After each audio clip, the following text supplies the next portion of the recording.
I got a question. There's like that. Our questions. So we are, I know last week we said we were going to be starting a new series called Famous Last Words this week, but it's just not time yet. So we're going to start that next week. And tonight we were going to be talking about entertainment. Entertainment. But before we do, have have you ever had a phrase, a slogan, or something you just say all the time that you picked up from a friend? That you picked up that? Where did you pick that up from? I kind of just did it, and then everyone else picked it up. Now, you were the trendsetter. You were the trendsetter. All right. I would think so. Who? Anybody else? Anybody else? I Yeah. just pick up everything Emily says. Anything? Everything. Yeah. Is it blank? Is No, that- not yet, but we'll get there. Well, you'll get there. Ava. Tea. Tea? Yeah, tea.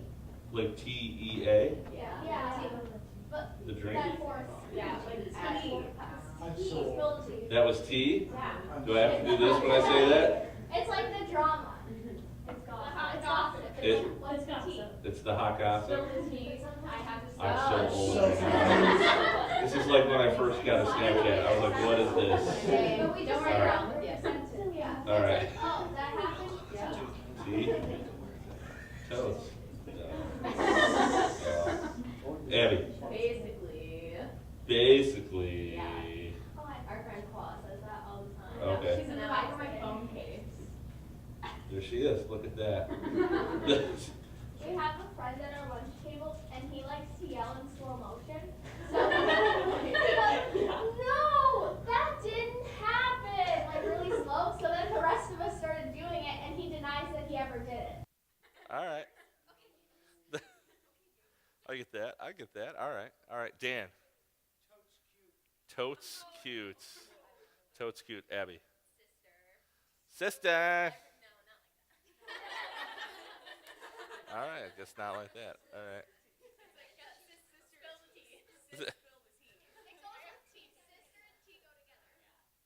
Wow. I'll probably never ever. I will probably never say that aside from this half-hour chunk right now. What? I'm definitely not gonna go home and be like, Elizabeth, sister, spill the tea. Yeah. I don't know. Maybe to Andrew. Like when it's Daddy Sunday on Friday, be like, Andrew, spill the tea. Yeah. One of the ones I picked up, obviously you guys would know some of them. Deuces. Deuces. I heard somebody say that one time, and I was like, I'm gonna say that forever. I'm gonna say that forever. Deuces, and I don't really know the other ones. I know my youth pastor used to have a bunch of them. He would make it up and sound confident. That was one of his. Make it up and sound confident. And solve the problem. That would be all the time. I'd be like, we don't have enough chairs. Solve the problem. I did. It was coming to you. Yeah. Ava. Move with a purpose? Move? Who says that? Oh, move with a purpose? All right. So, you move with a purpose? No. So we all have the phrases that we pick up, and a lot of the time it comes from hanging out with somebody for a long period of time, and we pick up habits, right? Like we all pick up different habits when we hang out or we watch something over and over. When we watch our TV show that we love, when we watch Friends, we get into their quirky kind of way of like Phoebe, and we watch. The Office, and we're like, Bears beats Battlestar Galactica. And we get into all of these different sort of habits and routines, and from when we're hanging out with people. And that makes sense, right? Like anything that we spend time with affects us. You spend too much time with the sun, and you get burned, right? You're out there for a long period of time, you're going to get burned. Spend a lot of time with sports people, you learn about sports. Spend a lot of time with video game people, you get better at video games. You spend a lot of time with movie nerd people, you get better at movie nerd things. My wife knew nothing about superheroes, and then she married me. And now she knows everything. And we watch The Flash together. We believe the impossible, and, and we enjoy that time, and we talk about that and what's going to happen. And I like to give her spoilers because I read the comics. And that anytime we spend time, a significant amount of time with somebody or something, we tend to get some of them on us, right? We tend to pick up some of their habits, some of their phrasing, some of the way they talk. If you were to go over to a different country, you'd pick up an accent. When you're going and hanging out with different sort of people, you start to hang out. When you listen to specific types of music, you start to think and talk in a specific kind of way. That all the things we consume impact how we walk and think and move throughout this world. And we'll say it this way: exposure over time always has an effect on you. Exposure over time always has an effect on you. And maybe you've noticed it. Maybe you've spent a long time studying math. You had a big math exam, and you've been studying and studying and studying, and you just see math everywhere. You're looking at numbers, and you're combining them, and you're like, oh, that's a fraction. And it's just, you're like that meme with the numbers in front of your face because you spent so much time inside of math. Currently, I'm listening to a zombie book, and I'm terrified. So I used to think that I would survive the zombie apocalypse, but now I know I will die the very first zombie. No matter, I am the dead one. And so they, and that's, I had a dream about it last night because I'm kind of engulfed in listening to this book. And because the things that we spend time with have an effect on us. They tend to change us. And when it comes to our Christian walk and it comes to the way we think and the way we move through this world, some of these things are having a negative effect on us and are hurting us, and we don't even know it because they're fun things to consume. We're loving binging these episodes. We're loving this new album. We love these movies or this series of books. But it's slowly rewriting our brain so that what we believed at the beginning has totally shifted and changed. And I'm not here to tell you that, what we need to do is delete Netflix and delete Spotify, and you need to, get rid of every book that you ever read. You just go read the Bible. That's it. And unless it's the Bible series, you're not watching it. Like I'm not here to say it because if you know me, I love The Flash, and I love watching TV and audiobooks and comic books and all those kind of things. But it's understanding, how is that stuff affecting me? How is that changing my heart? And how is that changing my brain? See, what we consume can ultimately consume us. What we consume can ultimately consume us. And I think we've all been there because that little screen has popped up. Are you still watching? And you're like, why did you stop? Because you're dived in. I remember I was watching this show on Netflix. This was before I had my son. And I had spent the whole morning on the couch fully immersed in the show. I was like when you put like a 2-year-old in front of a TV and they're just like, that's what I looked like. And I was like, I got the little screen, kind of threw me. And I was like, I need to clean up. Like, my wife can't come, and I can't be in the same position as when she left 8 hours ago. That's not appropriate. So I started kind of picking up and cleaning, and I did what I think we all do. I had it on in the background, and I'm vacuuming and watching and vacuuming and watching. Then a part came on, and this is no joke. I stood in front of the TV like this for 15 minutes. An adult male. Like when you are babysitting and you tell those little kids, stop, get away from the TV. That was me. And And then I gave up on cleaning and just watched the rest of the show. Uh, but it can consume us. We've been there when the book has ended. What's next? What's coming? Why are they not writing it right now? I have a buddy who's like that, who's like the only reason he has a Twitter is because the guy will post updates on his writing. He's like, he updated a new chapter. And he gets so, when new episodes come out, we binge them and we consume them all. We talk about them with our friends. When a new Marvel trailer comes out, Endgame trailer came out, and within 3 hours, there was probably 1,000 hours of tearing apart a 2-minute trailer. I watched a solid 50 of it. And we get consumed, right? And it consumes us to where it becomes all that we think about. And we go and we try and have a conversation. And you notice this because your mom has come in and she'll try to talk to you something about the weather or what we're having for dinner, and you're unable to comprehend. She's like, hey, do you want lasagna for dinner? And you're like, no, Harry never ate lasagna. I don't think that's a big thing in Europe, and house elves aren't very good with the pasta.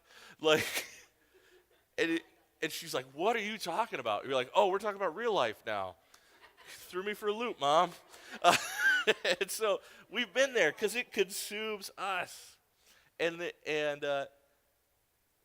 it becomes this tension in our life. And as you're navigating, as you're going through it, there's been probably moments when you've said something or thought something or felt something that you could relate to. It's because I watched or consumed so much of that. And maybe it threw you because you were like, I don't really want to feel that way. I didn't really want to be depressed or scared or anxious or so focused on. I didn't want that. And so Paul talks about this with the Romans, about how we can become consumed and how Jesus isn't calling us to kind of stop thinking, to kind of push all that stuff away, to kind of live in a bubble. But instead, Jesus is kind of giving us a way to think differently, a filter to run stuff through. Check it out in Romans. He says this: therefore, I urge you, brothers and sisters, in view of God's mercy, to offer your body as a living sacrifice, holy and pleasing to God. This is your true and proper worship. So he's like, hold on, can we go back? I urge you, brothers and sisters, in view of God's mercy. This is understanding that we're doing this not because there's like some, like God's going to lightning bolt you. It's like, what? You watched 15 hours of The Office this weekend? Kapow! You know, just like, you read what book? No way. You know, Twilight, you're out of here. Like, this isn't, we're doing this not because there's a risk of punishment, but because we understand that God loves us so much that he sent his son to die so that we could have a relationship with him, that he rose again from the dead, allowing us to have a relationship with God that starts now and lasts throughout of eternity. And out of our gratefulness, we engage in this activity.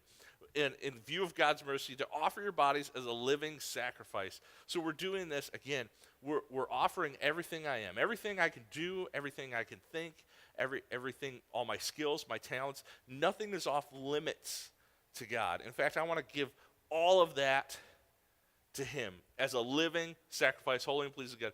This is your true and proper worship.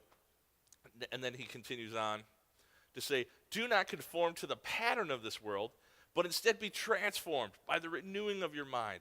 Then you will be able to test and approve what God's will is, his good, pleasing, and perfect will. Do not be conformed to the pattern of this world.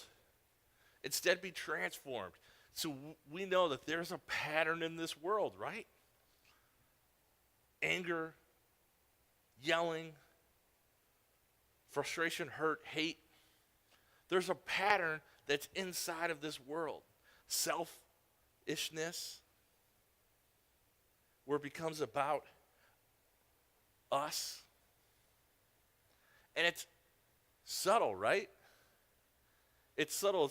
It's that change from love one another to love somebody so you can get something out of it. And we can see this pattern. We know the pain and the hurt and the frustration that the world has. And Paul's saying, listen, don't conform. Don't become a part of that. Don't start to think like others. Don't start to create priorities based on what they create priorities on. Don't start to put their ideas first. Put God's agenda first. Let your mind be renewed. I love that idea of renewed.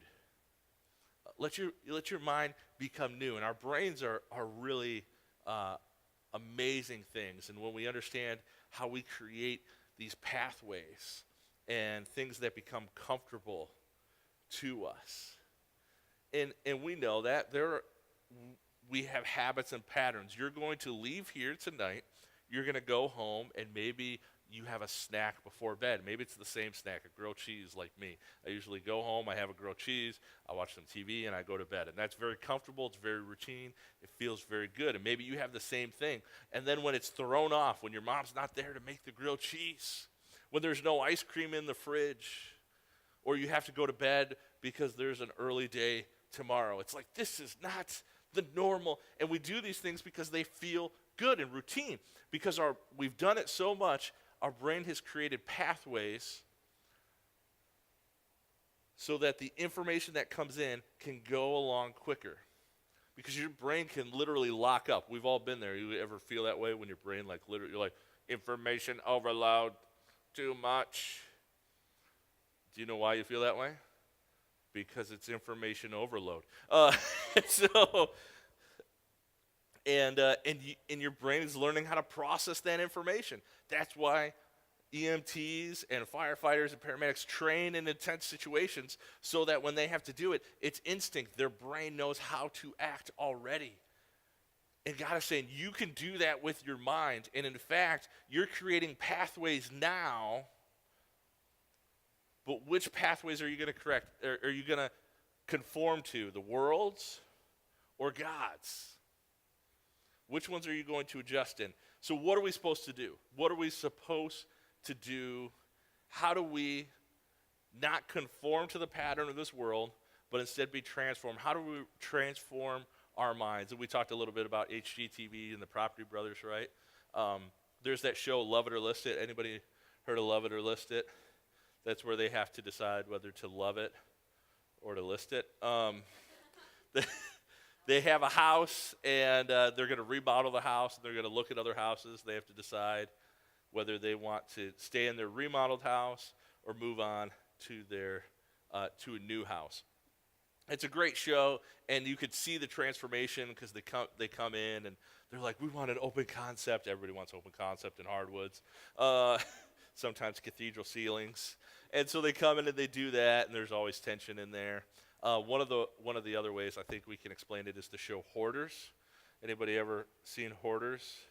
I watched an episode to prep for the series, and I am getting rid of everything in my house.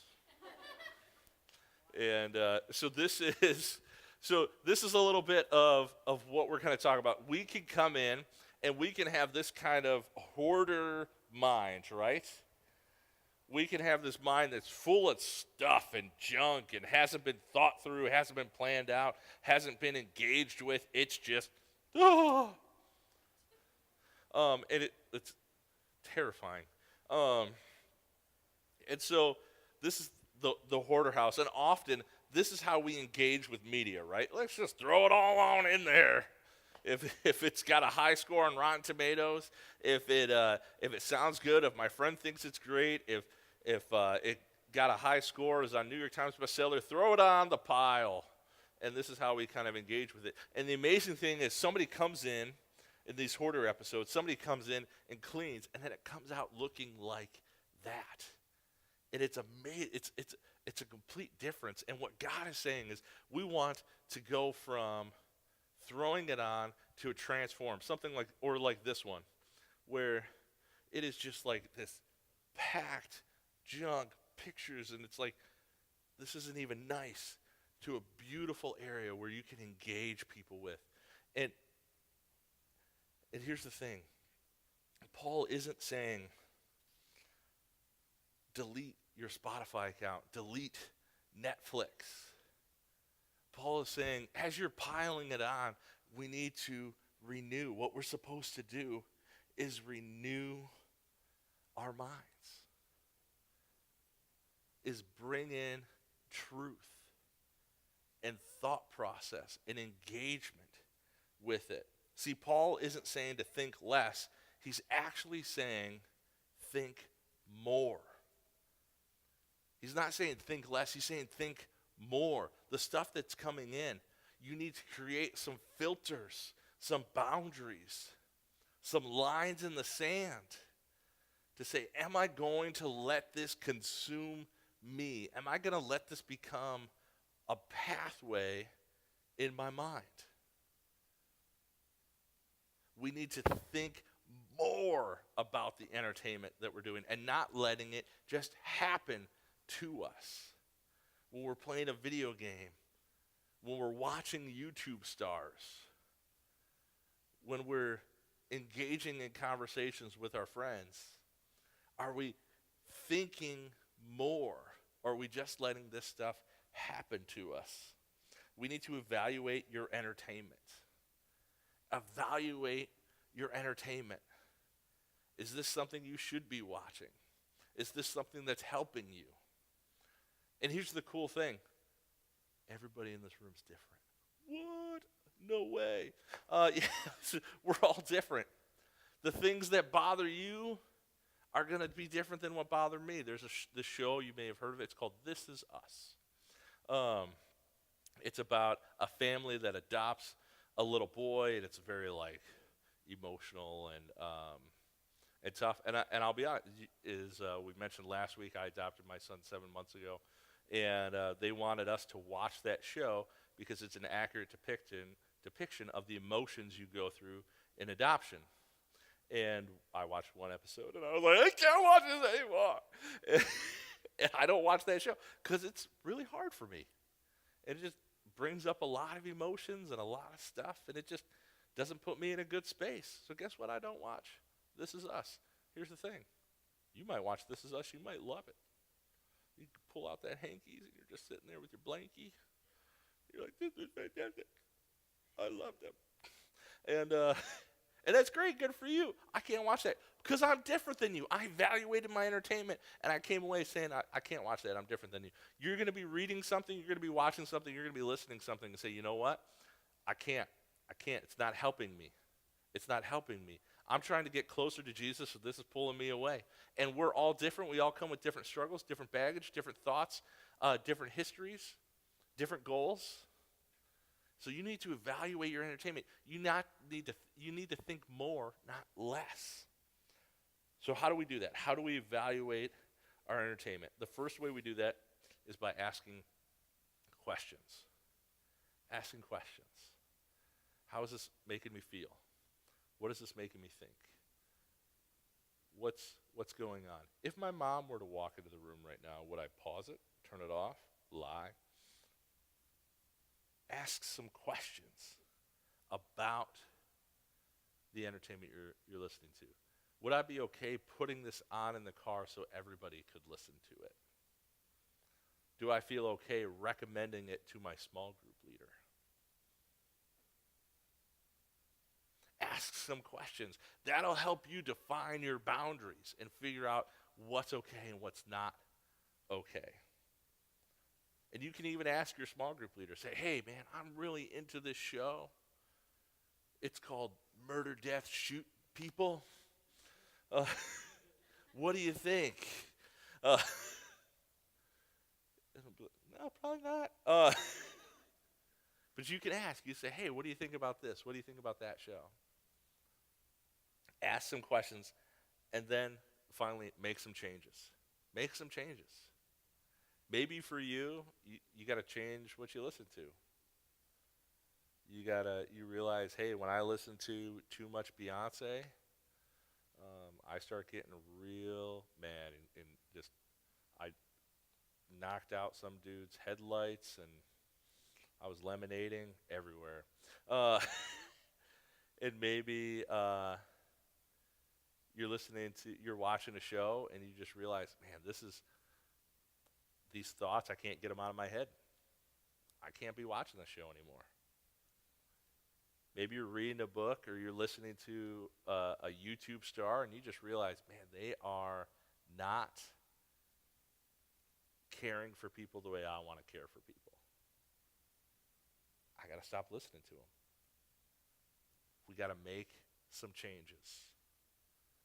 And it's tough. And I'm not going to lie, because guess what? There's shows that you want to watch, right? There's music you want to listen to, and nobody wants to be the odd person out. I'll give you some hope in letting you know that high school does end. No, it doesn't feel like it. I know, that's unfair for me to say, being super old. But it does end. And you can, again, ask your small group leaders if the people you're trying to impress right now matter. They'll tell you the people I was trying to impress when I was in high school, I don't even know who they are anymore. Like, I'm not even Facebook friends with a lot of them. And that's like the most basic of friends. Like, that's like I one time saw you at Walmart. So that's, I just want to encourage you that we keep fighting for something that isn't going to last. And what I want to help point you to is something that's eternally going to push you forward and deepen your relationship with God. And I understand it's tough, and I understand it's hard, and I don't want you to be a weirdo and just going through, be like, listen, I only listen to monk chants. So, Coach, I get it that you want to really play jock jams, but I'm personally against that. Like, you can pump up the jams, pump it up. But I also want you to say, hey, you know what? Maybe I'm not going to listen to that. Maybe I'm not going to engage with that. Maybe I'm not going to watch that because it hurts me long term. And in fact, this is how we're going to do a little bit something different inside of small groups. You're going to take a card and you're going to answer some questions that your small group leaders have to help you figure out where those boundaries are when it comes to your entertainment. So you have red for like no, yellow for like slow, and green for go. Hey, man, you guys are so smart. All right, so we'll see you guys next week.